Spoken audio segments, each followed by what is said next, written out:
আমার জীবনে প্রথম জানলাম যে এডুকেশন রিলেটেড ইউথ নিয়ে একটা অর্গানাইজেশনও হয়। আমি দেখলাম যে সোসাইটির মধ্যে ডিফারেন্ট মাইন্ডসেটের পিপল আছে।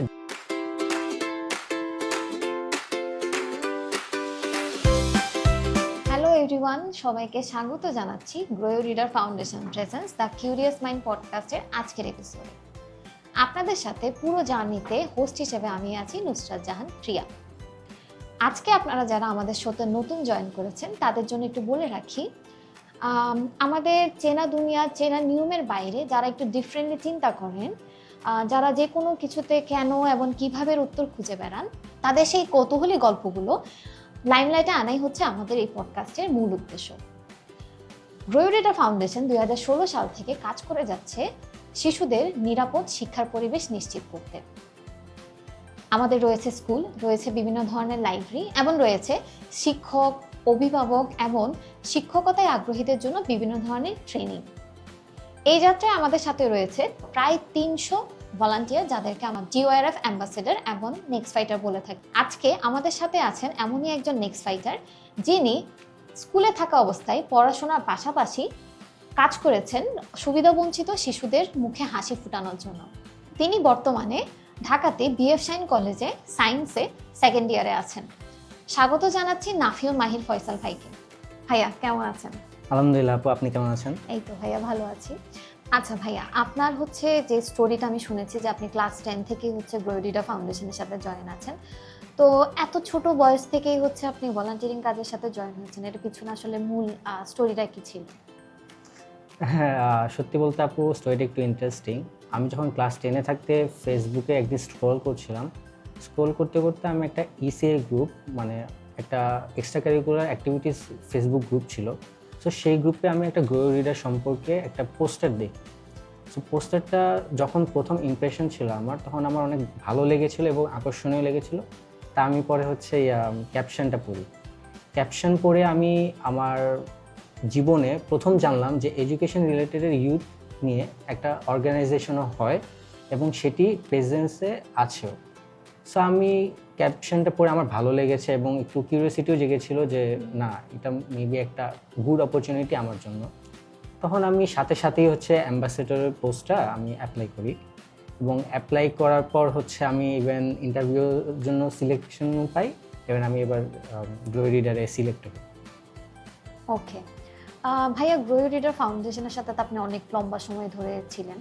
তো এই লম্বা সময়ে আপনি আসলে কি কি কাজ করেছেন গ্রো রিডারের সাথে? লম্বা সময় আমি হচ্ছে শুরুর দিকে হচ্ছে আমি জাকাত ক্যাম্পেইনে পার্টিসিপেট করি। জাকাত ক্যাম্পেইনে পার্টিসিপেট করে আমি হচ্ছে বাচ্চাদের জন্য, দরিদ্র শিশুদের জন্য হচ্ছে স্কুলের ব্যাগ, বই খাতা, ইভেন হেলথ কেয়ারের জন্যও আমি হচ্ছে ডোনেশন কালেক্ট করি। যেই ডোনেশনের মাধ্যমে হচ্ছে বাচ্চাদের ভালো লেখাপড়া এবং হচ্ছে ভালো হেলথ কেয়ার যেন তারা পায়, সেটার জন্য আমি কাজ করি। এরপর আমি জাকাত ক্যাম্পেইনের পর বুক ক্যাম্পেইনের সম্পর্কে জানতে পারি, যেখানে আমরা হচ্ছে যারা বুক রিডাররা আছি, অনেকে হয়তোবা বুক রিডার আছি কিন্তু অনেকেই হয়তোবা অর্থের জন্য বই পড়তে পারেন না। সো যারা আগে বই পড়েন বা পুরানো বই, সেগুলো আমরা কালেক্ট করি। কালেক্ট করার পর হচ্ছে আমরা যারা বই পড়তে ইচ্ছুক কিন্তু অর্থের জন্য বই পড়তে পারছে না, তাদেরকে আমরা এই বইগুলি পৌঁছে দিই ডোনেশনের মাধ্যমে, যাতে তারা একটা বেটার লার্নার হতে পারে। আচ্ছা ভাইয়া, আপনি হচ্ছে অনেকগুলো অ্যাক্টিভিটির কথা বলেছেন। জি। তো এই যে আপনি ফান্ড রেজ করছেন বা বুক কালেক্ট করছেন, এই যে অভিজ্ঞতাটা, এটা কি আপনার কখনো কাজে লেগেছে কিনা বা সামনেও কখনো কাজে লাগবে বলে আপনার মনে হয় কিনা? ডেফিনেটলি আপু, আমি এটা মনে করি। যখন বুক ক্যাম্পেইন অ্যান্ড জাকাত ক্যাম্পেইন করি, মেইনলি জাকাত ক্যাম্পেইনের সময় আমার ডিফারেন্ট পিপলের সাথে অ্যাপ্রোচ করা লেগেছিল। সোসাইটির মধ্যে ডিফারেন্ট মাইন্ডসেটের পিপলের সাথে আমার অ্যাপ্রোচ করা লেগেছিল। সেই ক্ষেত্রে আমার একটু ডিফিকাল্টি ফেস করতে হয়েছিল, কারণ আমি প্রথমে যখন শুরুতে ভেবেছিলাম ছোটো থাকতে ক্লাস 10-এ, তখন মনে করেছিলাম হয়তো সবাইকে নর্মালি বললে বা একটা অ্যাপ্রোচ করলে হয়তো বা আমি সবাইকে কনভিন্স করতে পারবো বা আমি একটা বেটার মেসেজ ডেলিভার করতে পারবো। কিন্তু আমি যখন প্রথমে জাকাত ক্যাম্পেইনের জন্য অ্যাপ্রোচ করি, তখন আমি দেখলাম যে সোসাইটির মধ্যে ডিফারেন্ট মাইন্ডসেটের পিপল আছে, ডিফারেন্ট পিপল আছে, ইভেন ডিফারেন্ট অকুপেশনের পিপলেও আছে। সো আমাকে সবার সাথে একভাবে অ্যাপ্রোচ করতে মানে উচিত হয়নি। পরে আমি আমার একটু অ্যাপ্রোচটা ডিফারেন্ট করলাম। ইভেন আমি বেটার প্রেজেন্টেশনও করেছি যে এই আমাদের ক্যাম্পেইনের সম্পর্কটা কি, আমাদের এইগুলো কেন করছি, আমাদের মেইন গোলটা কি, আমাদের সোসাইটির মধ্যে একটা কি মেসেজ ডেলিভার করতে যাচ্ছি এই জাকাত ক্যাম্পেইনের মাধ্যমে, সেটা আমাকে এক একজনকে এক একভাবে বলার প্রয়োজন হয়েছিল। সো আমি এর মাধ্যমে পরে বুঝতে পারলাম যে আমার এই ডিফারেন্ট পিপলকে ডিফারেন্টভাবে অ্যাপ্রোচ করাটা একটা আমার প্রেজেন্টেশন স্কিল, ইভেন আমার কনভারসেশন স্কিলও ইমপ্রুভ করেছে। যদি আমি একটা রিয়েল ইনসিডেন্ট শেয়ার করি, এটা হচ্ছে লাস্ট ইয়ার 2025 সালেরই ঘটনা। আমার দ্বিতীয় বর্ষের হচ্ছে ক্লাস প্রায় শেষের দিকে। সো আমরা পুরো আমাদের ক্লাস ডিসাইড করি, ইভেন আমাদের ক্লাস টিচার উনিও বলেছিলেন, রাজি হয়েছিলেন যে আমরা একটা ক্লাস পার্টি অ্যারেঞ্জ করব। ইভেন আমাদের অথরিটি থেকেও আমাদের ক্লাস পার্টির জন্য অনুমতি দেওয়া হয়েছিল, ইভেন একটা স্পেসিফিক অ্যামাউন্ট আমাদের হচ্ছে ফান্ড পার পার্সন দিতে হবে ক্লাস পার্টির জন্য। কিন্তু দুর্ভাগ্যবশত আসলে ফান্ডটা এত বেশি মানে ছিল যে অনেকেই হয়তো বা পরে আর ইন্টারেস্টেড দেখাচ্ছিল না, অনেকে মানে হা না এরকম অবস্থা ছিল।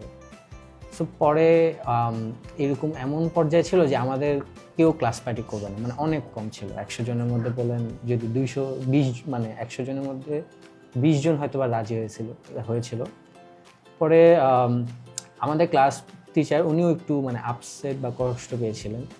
পরে আমি একটু ফরওয়ার্ড এসে বাকি আমার বন্ধুবান্ধব, আমার ক্লাসমেট যারা আছে তাদেরকে আমি বুঝাই কারেন্ট মানে মার্কেটের অবস্থা, বাজেটের অবস্থা, দ্রব্যমূল্যের অবস্থা, যে এই ফান্ডটা আসলে আমাদের বর্তমানে দ্রব্যমূল্যের ইয়েতেই নির্ধারণ করা হয়েছে। সো ওর পর্যায়ে আমি এই পরে অনেক বুঝালাম, পজিটিভ মাইন্ডসেটে একটা ওদেরকে অ্যাপ্রোচ করলাম, ইভেন আমি ডেলিভারও করতে পেরেছি। ইভেন তারা অনেকেই রাজি হয়েছিল, বেশিরভাগ না হলেও সব বলতে গেলে অনেকেই রাজি হয়েছিল। ইভেন ওরা একটা পজিটিভভাবেই নিয়েছে। আমি মনে করি আমি ওদেরকে যে ক্লাস পার্টির অ্যাটেন্ড করার যেই এই যে কনভিন্স করাটা, এটা আমার একটা কনভারসেশন স্কিলে অনেক ইমপ্রুভ করেছে, যেটা আমি ছোট থাকতে হচ্ছে জাকাত ক্যাম্পেইনের মাধ্যমে করতে পেরেছি। চমৎকার ভাই, একটা সুন্দর একটা এক্সাম্পলের কথা বলছেন যে আপনি কিভাবে ফান্ড রেজিং, বুক কালেকশনের যে স্কিলগুলো, এগুলো আপনি কিভাবে আসলে রিয়েল লাইফে আপনার লাইফেও হচ্ছে অ্যাপ্লাই করতেছেন। তো আশা করি হচ্ছে যে আমাদের নতুন যারা হচ্ছে জয়েন করবে তারাও আসলে বুঝতে পারবে যে ফান্ড রেজিং শুধুমাত্র হচ্ছে যে টাকা কালেক্ট করা বা বুক যে ক্যাম্পেইনটা আমরা করে থাকি, এটা শুধুমাত্র যে বই কালেক্ট করা এমনটা না, এটার মাধ্যমে হচ্ছে আসলে আমরা অনেক স্কিল আসলে ডেভেলপ করতে পারি। আচ্ছা ভাইয়া, এখন হচ্ছে আমরা আমাদের পডকাস্টের একটা খুবই ইন্টারেস্টিং একটা সেগমেন্টে চলে আসছি। তো এই সেগমেন্টের নামটা হচ্ছে দ্য ফ্লিপ সাইড বা হচ্ছে কথার উল্টা পিঠ। তো এখানে নিয়মটা খুবই সিম্পল। এখানে হচ্ছে আমি আপনাকে 3টা শব্দ বলবো, আপনি 5 সেকেন্ড সময় পাবেন। 5 সেকেন্ডের মধ্যে হচ্ছে আপনাকে এই শব্দগুলোর একটা সামাজিক বা মানবিক একটা ব্যাখ্যা দিতে হবে। আচ্ছা, ওকে, আমরা কি বুঝতে পারছি? হ্যাঁ হ্যাঁ, তাইলে অবশ্যই। আমরা হচ্ছে ওকে, তাইলে খেলে আপনাকে দেখে মনে হচ্ছে আপনি অনেক এক্সাইটেড। হ্যাঁ, ওকে, তো আপনার জন্য প্রথম শব্দ জি। Facebook scrolling. ফেসবুক স্ক্রলিং সময় নষ্টর মূল না, অপরচুনিটির সোর্স। ওকে, ফেসবুক স্ক্রলিং আপনার কাছে হচ্ছে অপরচুনিটি আছে। ওকে, সেকেন্ড শব্দ হচ্ছে বাজেট। বাজেট এটি কোনো টাকার বান্ডেল নয়, এটি হচ্ছে একজন ব্যক্তি বা সমাজের অগ্রগতির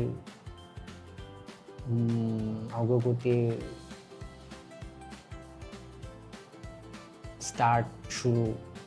ওকে, খুবই সুন্দর একটা কথা বলেছেন আপনি, যে একটা সুন্দর জিনিসের শুরু। ওকে, তারপর থার্ড শব্দ হচ্ছে ফিয়ার। ভয়, ফিয়ার। আচ্ছা,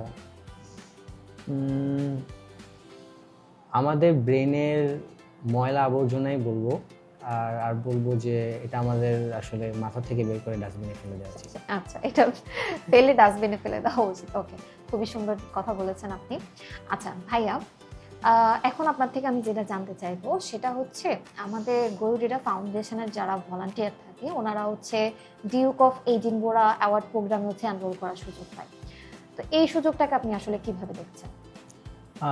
আমি যখন গ্রোয়ো রিডার ফাউন্ডেশন প্রথম যুক্ত হই, তখন আমি আসলে এই ডিউক অফ এডিনবার্গের সম্পর্কে জানি।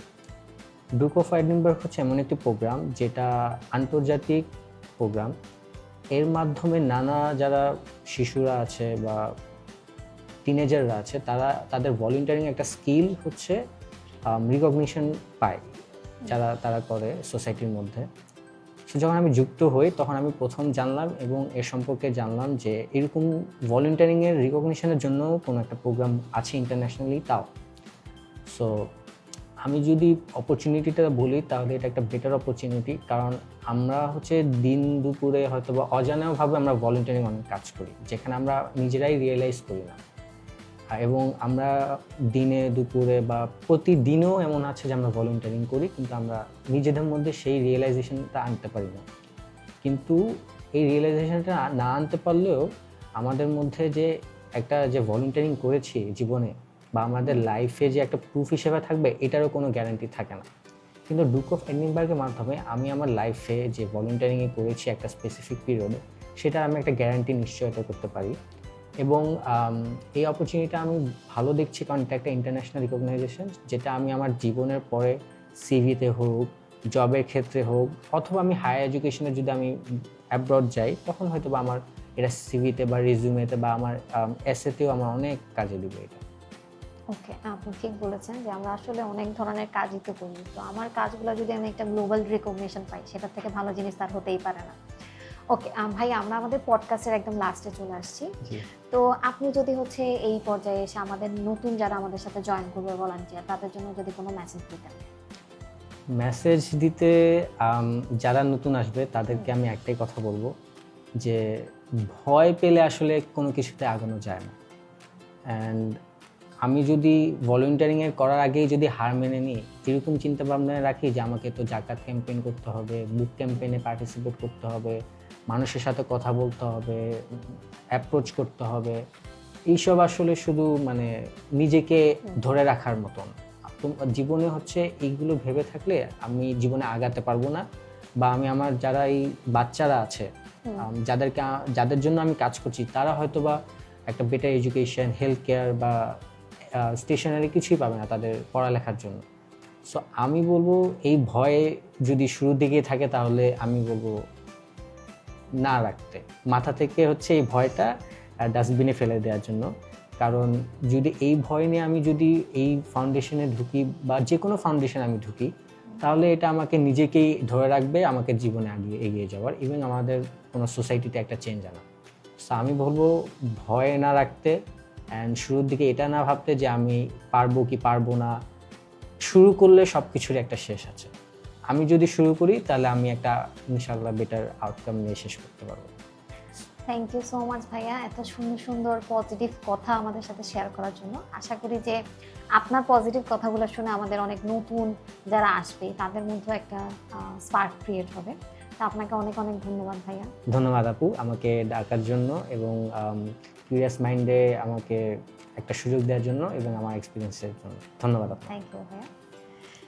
ডিয়ার অডিয়েন্স, এই ছিলেন আমাদের আজকের কিউরিয়াস মাইন্ড নাফিউন মাহির ফয়সাল। ফেসবুকের একটা সাধারণ পোস্ট থেকে শুরু করে ভয়কে জয় করার এই জার্নি আমাদেরকে শেখায় উদ্দেশ্য যদি সৎ হয় তাহলে কোনো বাধাই আসলে বাধা নয়। তাই আসুন আজকেই আমাদের সব ভয়, আমাদের ভিতরে যে ভয় দ্বিধা আছে সেগুলো আমরা ডাস্টবিনে ফেলে দিই এবং সুবিধাবঞ্চিত শিশুদের পাশে দাঁড়াই। আপনারা যদি আমাদের ভলান্টিয়ার সম্পর্কে আরো অনেক বিস্তারিত জানতে চান তাহলে ঘুরে আসতে হবে আমাদের ওয়েবসাইটে। আজকের মতো বিদায় নিচ্ছি। সামনের পর্বে দেখা হবে নতুন কোনো কৌতূহলী মন এবং জম্পেশ কোনো আড্ডা নিয়ে। সেই পর্যন্ত ভালো থাকুন, সুস্থ থাকুন এবং কৌতূহলী থাকুন। টাটা।